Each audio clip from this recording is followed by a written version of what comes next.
that there's confusion.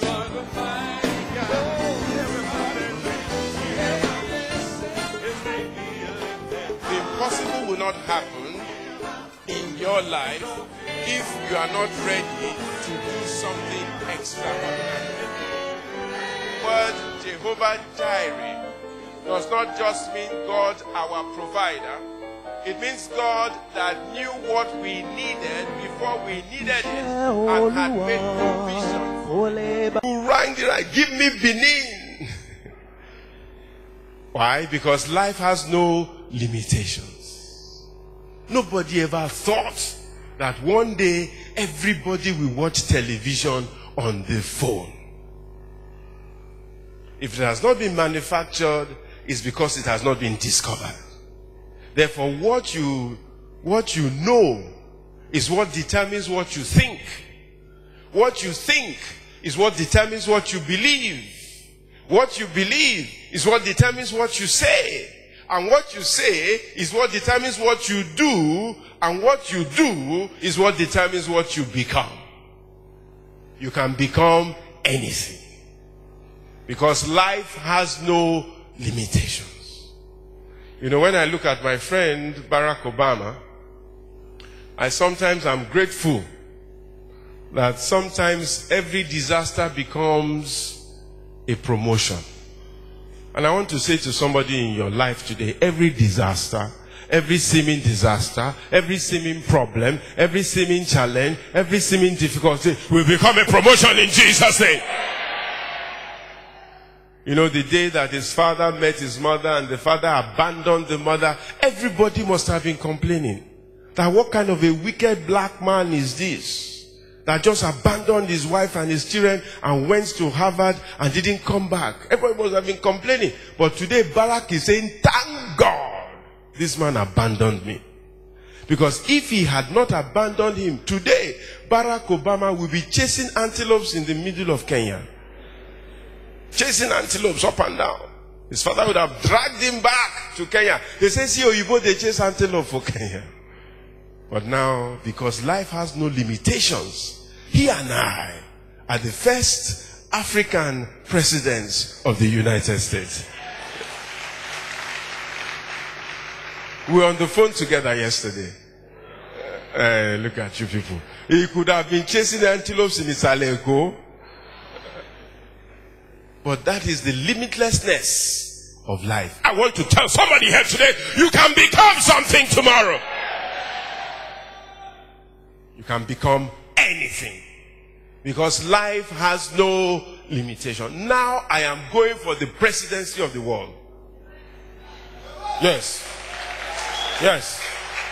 Yes. I am about to be promoted. I am going for the presidency of the world.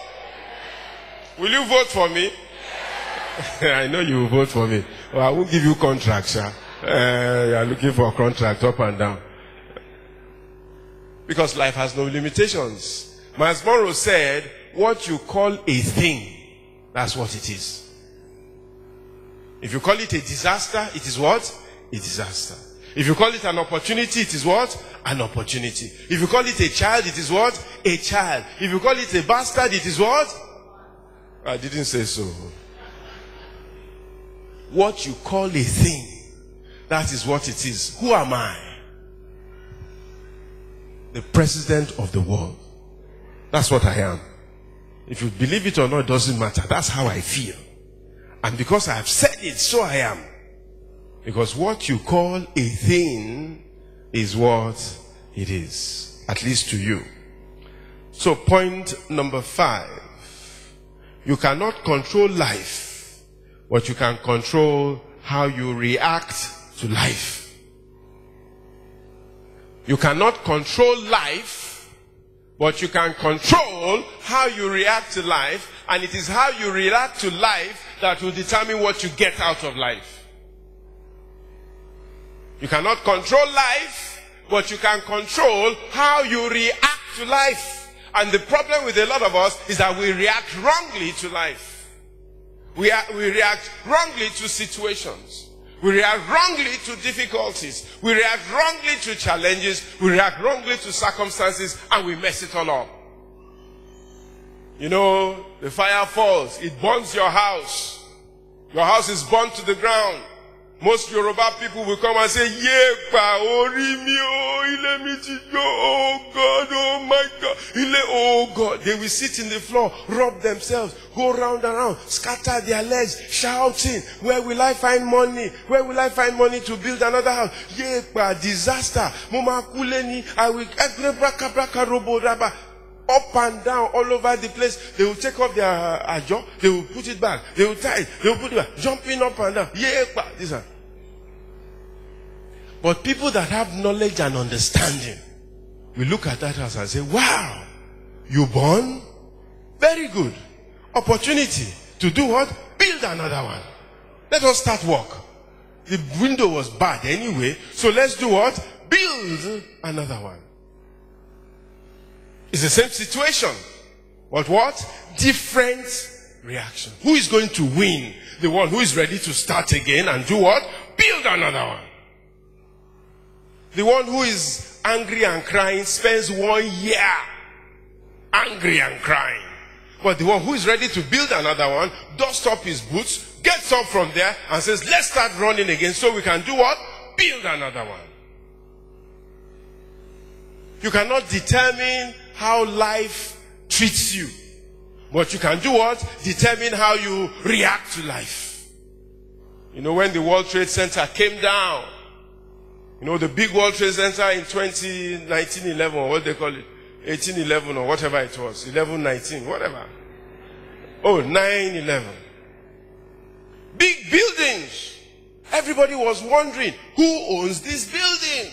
Is it the American government? Is it the World Bank? Is it the IMF? Is it the city of New York? Who owns these buildings? And nobody spoke.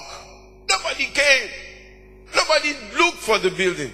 Then after 6 months, when the place was dirty, ground zero, one little man came, 74 years old, looked at the building, looked it up and down, and said, well, we will build another one.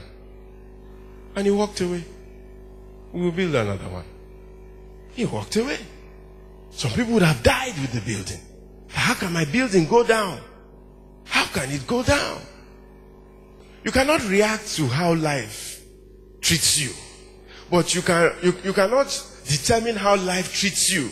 But you can do what? Determine how you react to life. On Tuesday, I had a meeting in Port Harcourt. And we needed to get out to Port Harcourt about 7 a.m. My assistant hadn't booked the flight. So I called him at 5:30, 6 o'clock. What are we doing? He says, we'll make the 7:15 flight. I said, don't worry, we won't make that flight. But let's meet at the airport. We got to the airport, we missed the flight. He bought the next flight, which was 10:40 something. We stood there. We were chatting. They announced the flight. And we walked casually towards the plane. As we got to the plane had taken off. I said, no problem. They were looking at me. Say, you are not angry? I said, no. The plane has gone. I said, when is the next flight? They say, it's Arik at the other side of the airport. Let's run, let's dash and get there. So we ran, we dashed, we got there. When we got there, we booked the thing. We're looking for money to pay. Before our money came, they said they've closed the flight. I said, no problem. Pastor, no problem. You mean you're not going back to the office? I said, no. Today, I'm going to Port Harcourt. Whatever it costs, I will go to Port Harcourt. And we were like that until 2 p.m.